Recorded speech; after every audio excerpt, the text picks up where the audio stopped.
Hey guys, welcome to our channel. So in this video I'm going to show you how to hide products in Shopify. So simply what you have to do, just click on products and now here select the product that you want to hide. Now click on more actions. Now click on this option. Now here you can make this product unavailable. So now wait for few seconds. So here you can see this product is finally hide in Shopify.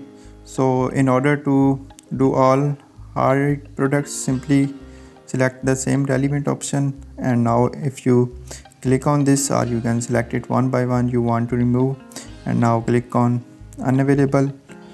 So in this way you can hide multiple or single products in Shopify. So you can also make it available to reset the position of product.